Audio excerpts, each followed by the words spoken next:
Aujourd'hui, c'est Otaku Sataka, Mighty Lady New Episode, Mighty Lady Leopardio et Mighty Lady Virginal.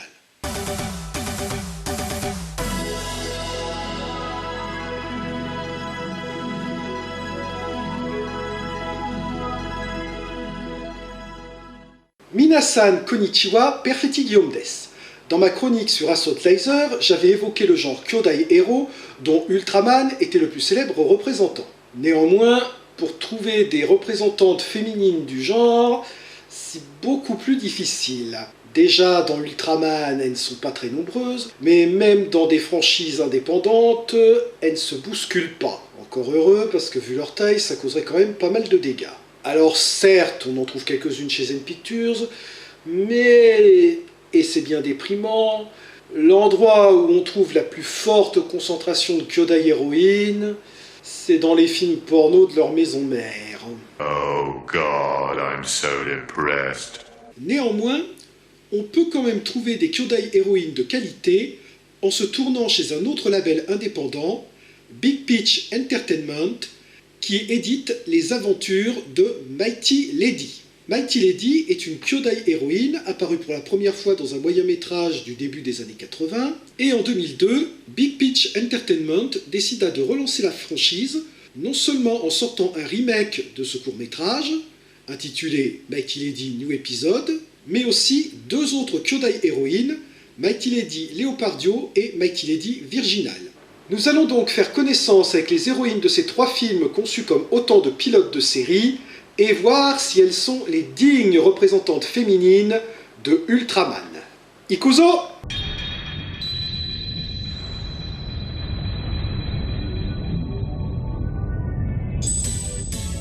Et déjà, ça démarre très bien, puisqu'on a droit à un superbe vaisseau en CGI, au design aussi réussi qu'original, fonçant tout droit sur notre bonne vieille Terre, le tout avec en fond sonore Lunatic Lips, une chanson chantée sur un air gai, chic et entraînant.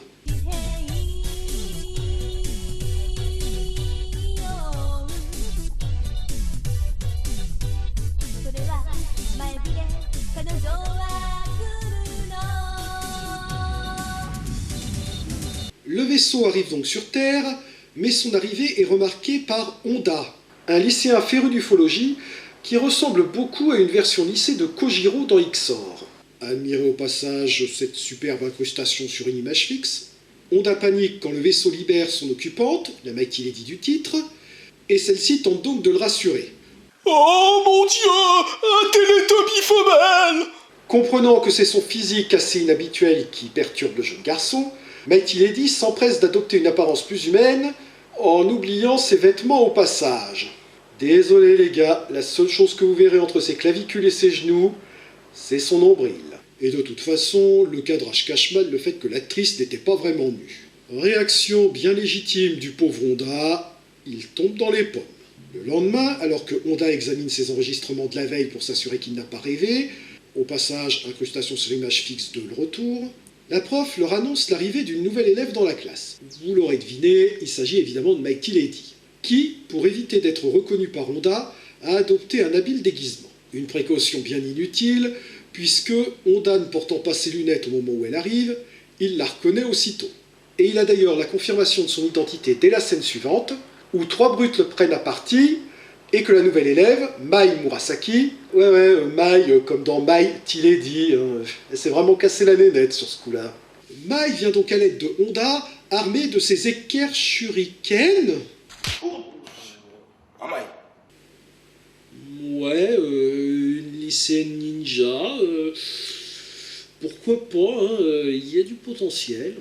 Mais elle est prestement démasquée en perdant perruque, lunettes et taches de son, me demandez pas comment. Démasquée à plus d'un titre, puisqu'elle se transforme aussitôt en Mighty Lady, rosse les trois importuns dans un combat particulièrement mou, avant de leur effacer la mémoire. Nous voyons ensuite Honda filmer et interviewer Mai, et même si la scène est censée être mignonne, le fait qu'ils ne la connaissent que depuis quelques heures à peine fait plutôt ressembler à un stalker. Stalker dont la cible est consentante, mais stalker quand même. En fait, c'est supposé être romantique, mais la rapidité avec laquelle ces deux-là se mettent ensemble, après s'être à peine croisés, ressemble plutôt à un scénario de film porno.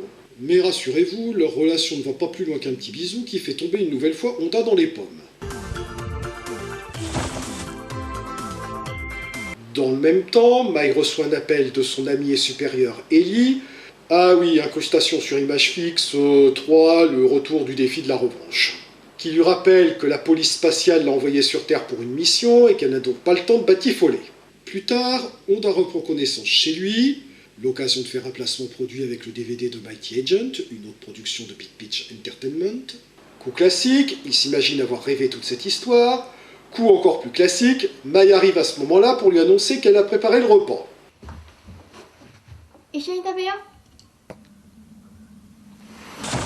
Bon, faudrait peut-être te mettre sous perf de café parce que ce running gag devient vraiment lassant là.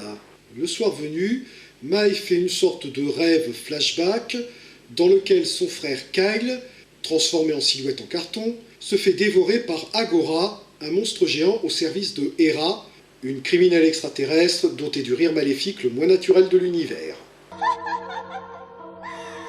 Le lendemain, accompagnée de Honda dont elle a amélioré l'équipement, elle commence à mener son enquête.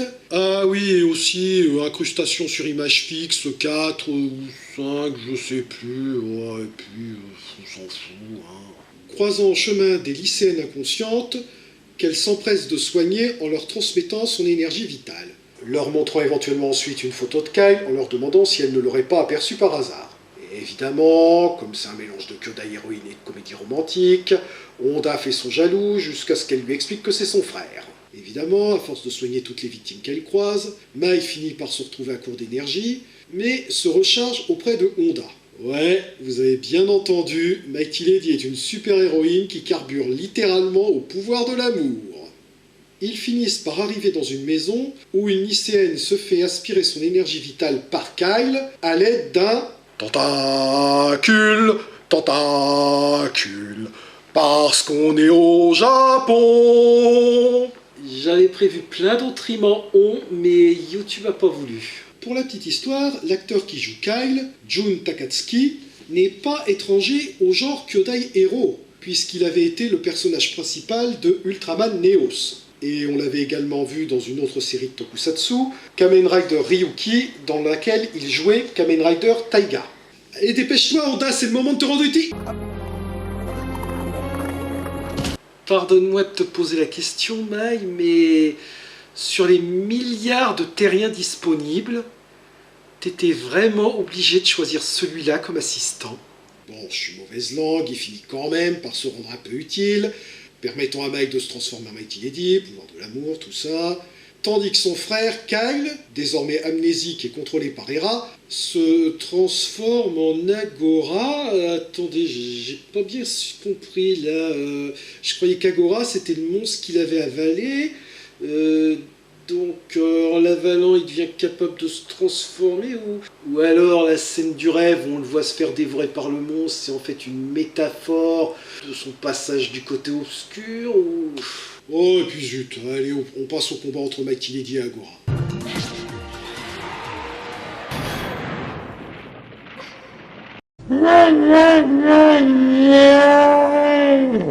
Agora est rejoint par Hera transformée en Red-Eyed Lady, et les deux administrent une sévère raclée à Mighty Lady avant d'aspirer complètement son énergie, et la pauvre est sur le point de finir sa carrière en casse-croûte de kaiju quand elle entre en contact mental avec Honda inconscient. Mais une fois entrée dans l'esprit de Honda, elle y trouve Hera en train de lui faire des mamours. On vient de passer d'un Ultramano féminin à un remake de Supergirl, là ou quoi?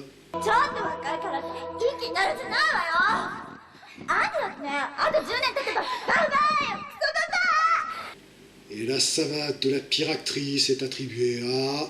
Mais l'amour de Honda pour Mai est le plus fort, il lui permet de retrouver ses forces et de reprendre l'avantage sur Agora avant de l'achever à coups de Kamehameha. Sauf qu'au lieu d'exploser, le monstre nous fait un simple fondu enchaîné et redevient Kyle. Un Kyle toujours amnésique d'ailleurs, puisqu'il ne reconnaît pas sa sœur, et s'enfuit de terreur quand celle-ci se fait attaquer par Hera. Hera qui se fait prestement Kamehameha d'ailleurs. Si Honda se propose d'aider Mai à retrouver son frère, maintenant que celle-ci a terminé sa mission, elle est obligée de lui effacer la mémoire et de reprendre son cosplay de Ugly Betty. On la voit ensuite se promener, faire des câlins à un chien errant, et on se demande ce qu'ils attendent pour balancer le générique de fin. Et en réalité, c'est tout simplement parce qu'ils nous font coup d'alien. En clair, au moment où on croit que le film est terminé, ils nous balancent un 4e acte en faisant revenir Hera qui avait simplement simulé sa mort. Il faut croire que Mai ignorait ce vieux proverbe romain. Évidemment, maintenant qu'elle n'a plus Honda pour l'alimenter en pouvoir de l'amour, Mai ne peut plus se transformer et Hera a bien l'intention d'en finir avec elle.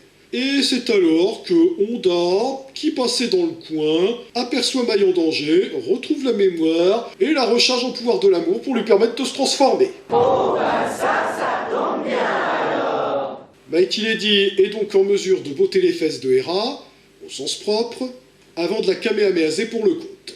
Et on termine sur Honda qui veut sa récompense, tandis que Mai joue les timides.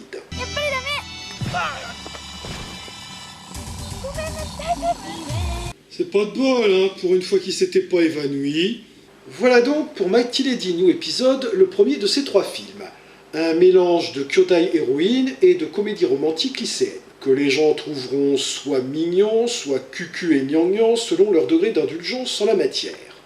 Rien à redire sur les 2 acteurs qui jouent le couple vedette, l'interprète de Mai étant très mignonne, tandis que Honda joue les faire-valoir comiques, un peu timides, mais sachant se rendre utile à l'occasion. Un petit bémol cependant concernant Sachiko Fujikura, la suite actrice de Mighty Lady.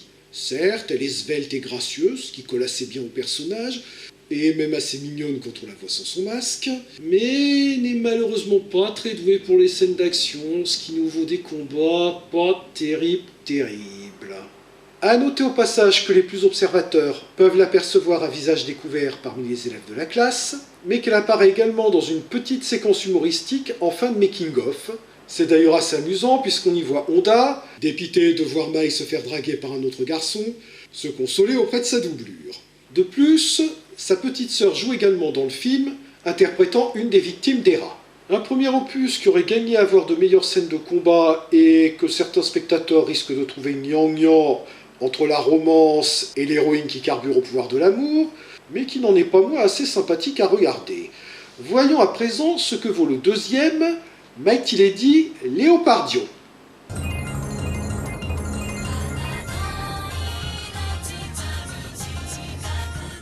Leopardio débute par un dragon surgissant du sol et s'apprêtant à détruire la ville. Sauf qu'en réalité, c'est juste un rêve d'une Miko nommée Ajiki Nekogami. Sitôt réveillée, elle s'empresse d'alerter ses 2 sœurs, Sashiki et Yayoi, mais celles-ci lui répondent qu'elles sont déjà au courant vu que les journaux ont mentionné un tremblement de terre. Mais en regardant la photo du journal, Ajiki voit le dragon de son rêve. On enchaîne sur le générique avec un texte nous expliquant qu'un dieu dragon a été autrefois emprisonné sous terre, et que d'ailleurs l'archipel du Japon évoque la silhouette d'un dragon, enfin après plusieurs verres de saké quand même, et que évidemment le dieu dragon va très bientôt sortir de son sommeil et menacer le Japon à nouveau. On enchaîne sur un remake de la scène post-générique, avec de nouveau le dragon qui sort de terre et menace la ville, sauf que cette fois, il est guidé par une lycéenne se tenant sur sa tête, et à laquelle font face les sœurs Nekogami. En fait, il s'agissait là encore d'un rêve, cette fois de Asami, une lycéenne férue d'occultisme, régulièrement victime des moqueries de ses camarades de classe qui sont les mêmes que ceux d'Honda dans Mighty Lady d'ailleurs, et qui sera la méchante de ce film. Elle n'est cependant pas la tête de turc de tous ses camarades. L'un d'eux, Kobayashi, a clairement des sentiments pour elle, et lui offre même, non pas une bague, comme on pourrait le penser, mais... Ah, un cafard! Il ne fallait pas. C'est justement la pièce qui manquait à ma collection. Et elle retrouve ensuite son unique amie, Satomi, incarnée par Sachiko Fujikura, la suite actrice de Mighty Lady, et accessoirement, elle est aussi la suite actrice de Leopardio dans une courte séquence humoristique visible dans le making-of. Les deux étant les seuls membres du club d'occultisme du lycée. Après avoir tenté d'espionner Ajiki à l'aide de leur boule de cristal, elle décide de passer à des moyens beaucoup plus traditionnels, tandis que celle-ci est en discussion avec Gamo, le fournisseur du temple dont elle s'occupe, et pour lequel elle a clairement des sentiments, malgré une nette différence d'âge. Et d'un seul coup, elle se retrouve affublée de gants en peluche véritable. Donc j'en conclus que quand elle est amoureuse, elle se change en femme chat. C'est un remake de la féline en fait.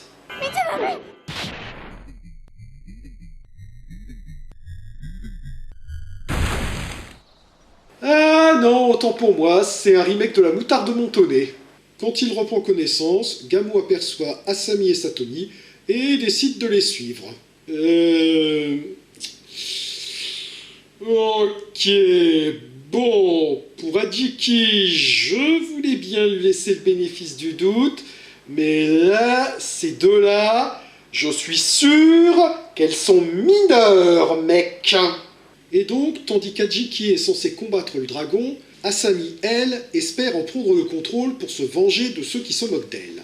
Et toutes les deux vont donc s'entraîner sérieusement en préparation pour ce moment, ce qui nous vaut évidemment un montage montrant leurs deux entraînements en parallèle. Pour Asami, ça va consister à éviter son ami qui lui fonce dessus avec son vélo, tandis que des barrières apparaissent spontanément dans le décor, et que le vélo qui était derrière elle se téléporte pour lui rouler dessus. Ah, magie du faux raccord. À tirer un chariot sur lequel se trouve son ami, à grimper à la corde, à faire du baseball, et à... quoi que ce soit que ce truc. Tandis que pour Adjiki, l'entraînement consiste tout simplement à accomplir ses tâches quotidiennes au temple. Pourquoi pas? Après tout, cet entraînement a très bien marché avec Karate Kid. Plus tard, Adjiki refait le même rêve, descend donc pour avertir ses deux sœurs, qui lui rétorquent que « on sait, c'est au JT, même que c'est ta doublure qui présente ». L'heure d'empêcher ou de favoriser le retour du dieu dragon est donc venue, et les sœurs Nekogami se retrouvent face aux deux lycéennes sorcières. Aussitôt, cette sorcière mal aimée de Asami se met en bikini et enfile ses chaussures neuves pour se transformer en géante, visiblement soumise à une gravitation inclinée par rapport au reste de la planète, qui plus est. Yaoi veut faire pareil, mais c'est finalement Adjiki qui s'y colle, l'occasion de constater qu'elle porte un teddy à motif léopard sous sa tenue de Miko, et à l'issue d'un bref combat,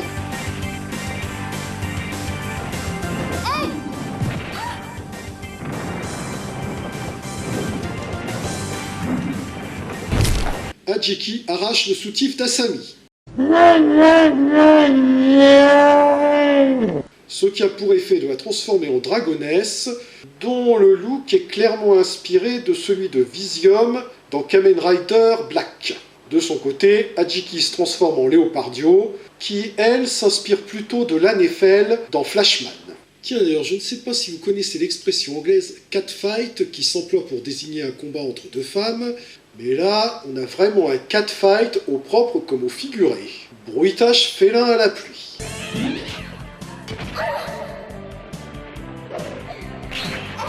Elle vient de lui faire quoi, là? Malheureusement, Léopardio est hypnotisé par un fumigène de Satomi et se prend pour un vrai chat.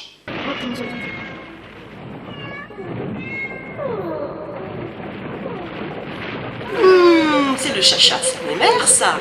Ce qui permet à Dragonesse de terminer ses incantations, permettant au dragon de surgir du sol et d'y planter son épée. C'est le dragon à sa mémère, ça. Grâce à sa sœur, Léopardio reprend heureusement ses esprits et l'initiative. Malheureusement pour elle, cette tricheuse de Dragonesse a pris Gamo en otage. Mais alors qu'elle lui réserve un mauvais sort, au propre comme au figuré, les deux sœurs Nekogami lui signalent qu'elles aussi, elles ont des otages. Dont Kobayashi, qui se révèle être en fait un Ofuda. Ta gueule, c'est magique. Ça perturbe tellement Dragonesse que Léopardio réussit à la mettre KO, ce qui a pour effet de lui faire reprendre forme humaine. Attendez, pourquoi elle est habillée? Elle devrait pas être en topless, puisque c'est comme ça qu'elle a été quand elle s'est transformée. Et elle termine en dégommant assez facilement le dieu dragon à l'aide de sa propre épée. Ouais, l'épée qu'il a lui-même fournie et plantée dans le sol pour qu'elle puisse l'utiliser. C'est très con un dragon en fait. Et le film se termine avec les trois sœurs qui repartent, après avoir hypnotisé Asami, Satomi et Gamo pour qu'ils oublient toute cette histoire. Des trois films de cette première vague de Mighty Lady, Léopardio est le plus fun et le plus léger. Les deux méchantes sont ambivalentes et attirent une certaine sympathie de la part du spectateur. Tout aussi sympathique est le trio d'héroïnes et leurs personnalités complémentaires. D'ailleurs, je ne peux m'empêcher de trouver qu'elles ont quelques faux airs avec les sœurs de Katsai. D'ailleurs, Katsai veut dire œil de chat, tandis que Nekogami signifie dieu chat. Tout se recoupe en fait. Puisqu'on a une aînée qui est le cerveau de l'équipe, une benjamine un peu délurée, et la cadette qui est le personnage central de l'histoire. Contrairement à Mighty Lady New Episode, il n'y a rien à redire concernant la suite actrice de Leopardio, qui sait parfaitement se battre et qui apporte même au personnage un style de combat très personnel, avec une gestuelle très féline. On regrettera cependant que le dragon, malgré un bon design, ne soit pas un adversaire très puissant et soit quand même battu relativement facilement. Alors que les deux autres films sont très SF, Leopardio est beaucoup plus orienté mythe et légende, avec une bonne dose d'humour. Mais il faut croire que c'est celui des trois qui aura le moins bien marché. Car autant on recroisera souvent dans les productions ultérieures Mighty Lady ou l'héroïne de Mighty Lady Virginale, autant le costume de dragonesse sera souvent réutilisé pour des adversaires de la franchise Mighty Lady, autant Leopardio ne réapparaîtra jamais, à part brièvement dans Mighty Lady Artemis. Dommage, car j'avoue que grâce à son humour et sa légèreté, c'est presque celui des trois que je préfère. Enfin, passons à présent à Mighty Lady Virginale.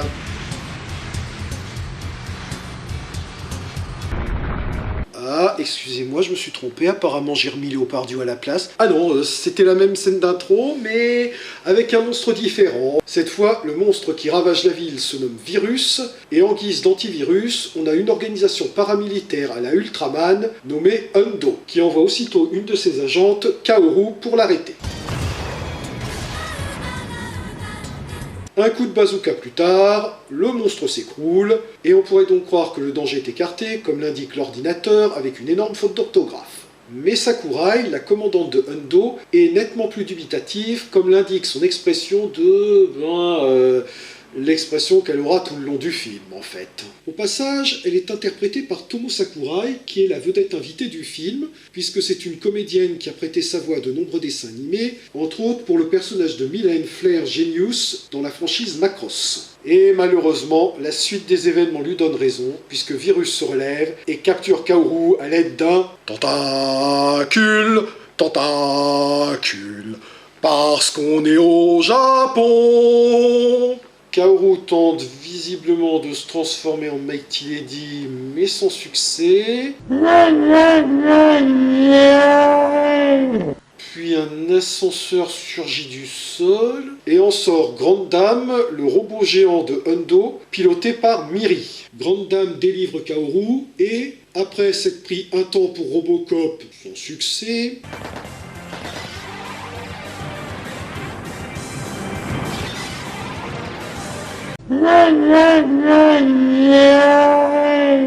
décide de montrer à Virus ce qu'elle a dans le ventre en sortant l'artillerie lourde.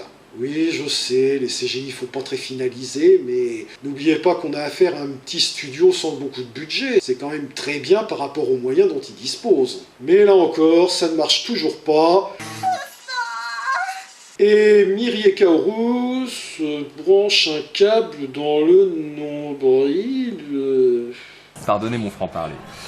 Mais what the fuck? Bon, d'accord, à force de voir des films de la franchise Mighty Lady, j'ai fini par comprendre que Big Peach Entertainment était très fan de la série animée Evangelion. Et Evangelion est entre autres célèbre pour ses métaphores sur les relations mère-enfant, notamment le fait que des enfants pilotent les Evangelion en se plaçant à l'intérieur de leur ventre, dans une cabine de pilotage remplie d'une sorte de liquide amniotique. Je suppose donc qu'ici, ils ont voulu pousser encore plus loin l'analogie, en les reliant carrément aux robots par un cordon ombilical. Cette connexion permet d'ailleurs aux robots de passer en mode combat au corps à corps, et devinez quoi? Ça rate.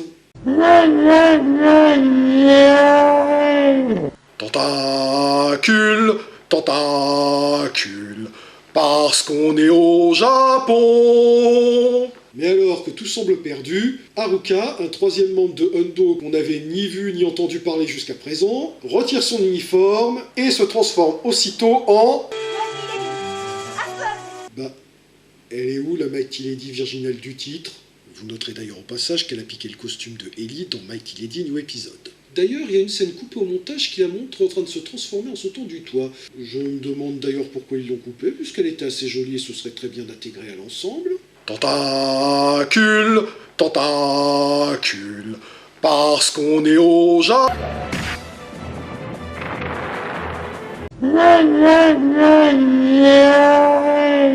Astral triomphe donc sans trop de problèmes de virus, mais même après l'avoir vaincu, elle continue à les taper dessus tout en entendant des voix façon Jeanne d'Arc. Scène suivante, elle est mise aux arrêts et jetée en prison, où elle a un rêve flashback dans lequel on la voit à l'époque où elle était lycéenne assister à une attaque de la ville par Agora du premier Mighty Lady.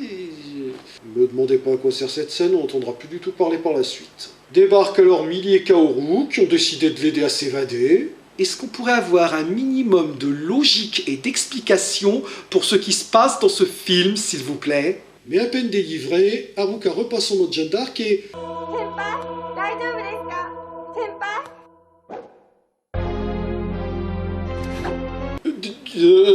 Du calme, Haruka. Je sais qu'elle joue comme une savate et qu'elle est horripilante, mais...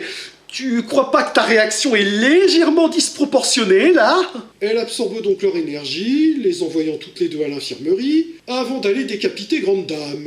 Et il semble que ce robot géant soit doté d'une volonté propre, puisqu'il tente de se défendre, vaguement, mais il tente quand même, avant d'aller combattre Virus qui refait son apparition en ville. Bon, je suppose que c'est un autre monstre de la même race, c'est pas le même qui a ressuscité...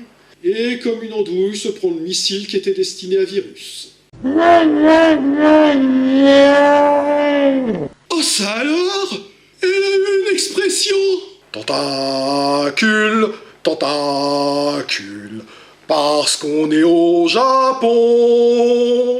Et malheureusement, cette fois le monstre réussit son attaque tentaculaire en lui immobilisant les pieds. Ce qui nous vaut d'ailleurs ce joli faux raccord. Où c'est-il qui sont les tentacules?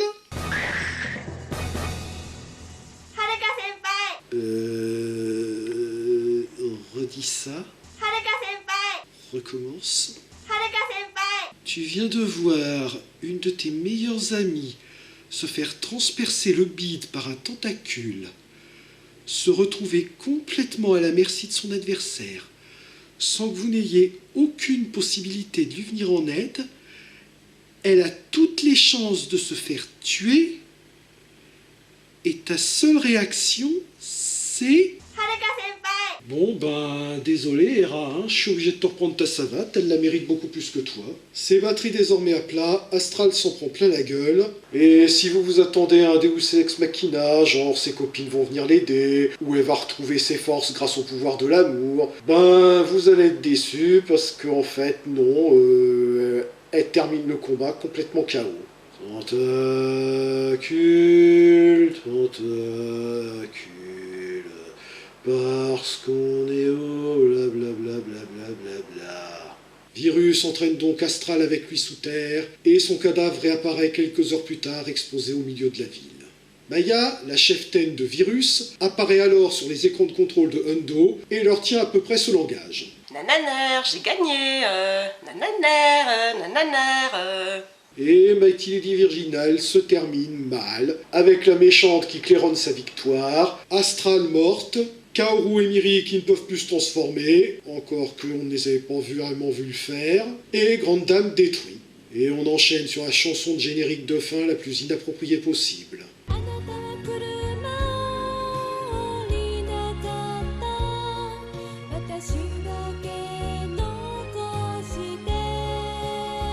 Une fin pessimiste donc, mais pourtant ouverte.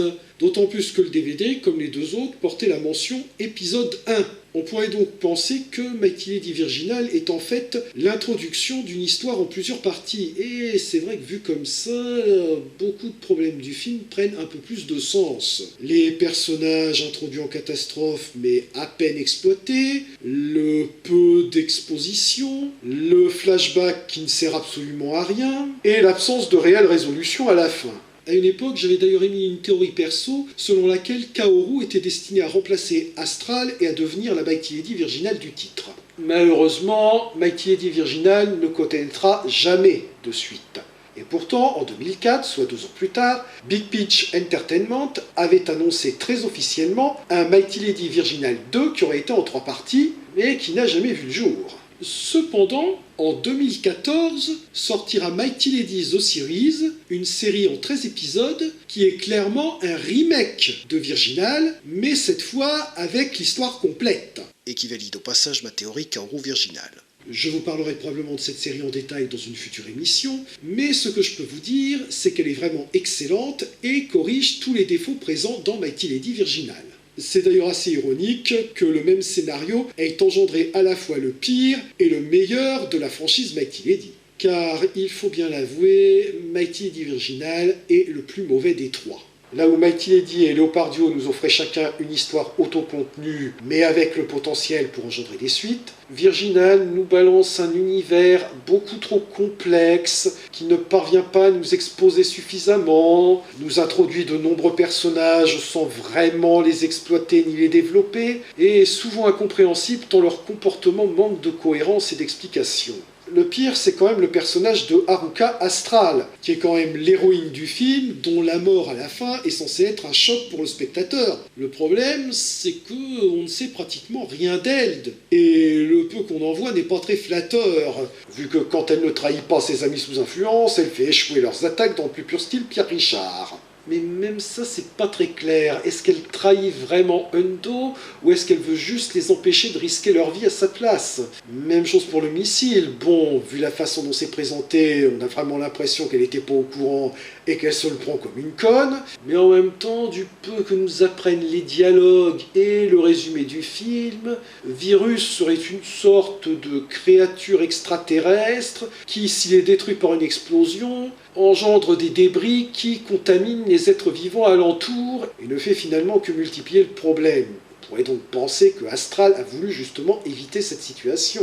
Et là encore, la scène ne donne pas vraiment cette impression. Un autre gros problème du film, ce sont évidemment les personnages de Miri et Kaoru, clairement conçus pour être les comédies-reliefs du film, et qui n'en sont que plus incongrus dans une ambiance aussi sombre et pessimiste. Encore un bon exemple du syndrome Jar Jar Binks dans Seven. C'est même encore pire avec Kaoru, dont l'actrice joue extrêmement mal. Et pourtant, Dieu sait à quel point je suis indulgent en la matière d'habitude. Bon allez, je vais quand même reconnaître une qualité à Mighty Lady Virginal, les combats sont plutôt bons. Et d'un point de vue narratif, j'aime beaucoup le fait que chaque combat est remporté parce que le vainqueur a tenu compte de la façon dont son adversaire avait remporté le combat précédent. Et pourtant, même si c'est le moins bon des trois, c'est celui qui se vendra le mieux, vu que les stocks seront rapidement épuisés et que sa formule sera reprise dans les films Mighty Lady ultérieurs.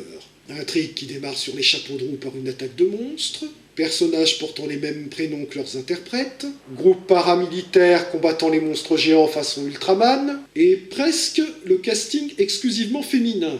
Les deux seuls hommes qu'on croise dans le film sont les deux gardes qui emmènent Haruka dans sa cellule, dont un qui est le cascadeur jouant le monstre. Tiens d'ailleurs, les cascadeuses qui incarnent Astral et Grande Dame apparaissent aussi à visage découvert dans le rôle de deux agents de Hundo.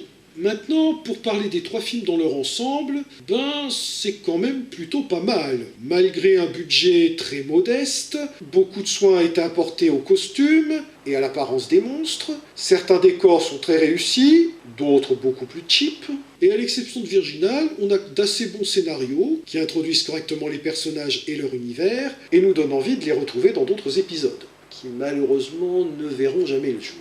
Certes, Mighty Lady reviendra à plusieurs reprises, mais avec une continuité assez fantaisiste.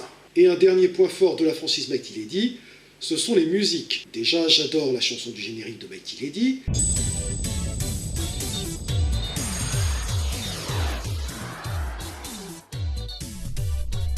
Mais même les musiques d'ambiance sont toutes excellentes, mémorables et parfaitement adaptées aux ambiances qu'elles illustrent, qu'il s'agisse des scènes de détente,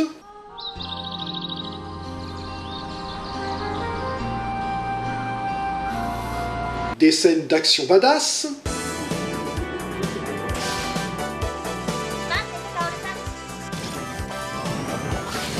de combat,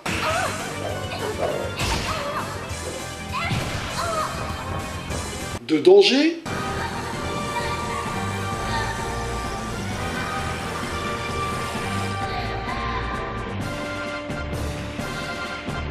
voire de situations réellement désespérées.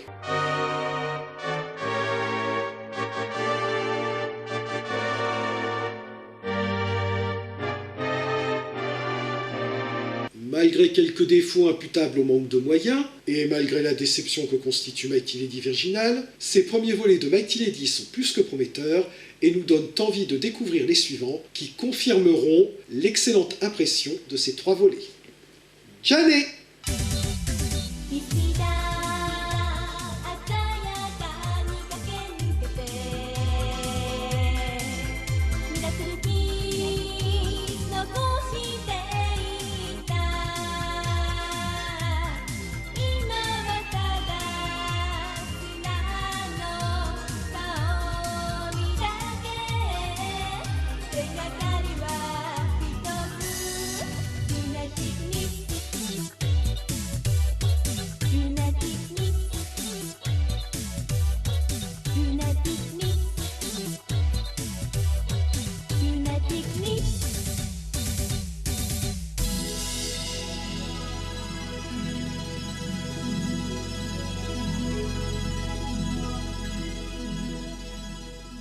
Un lycéen féru de...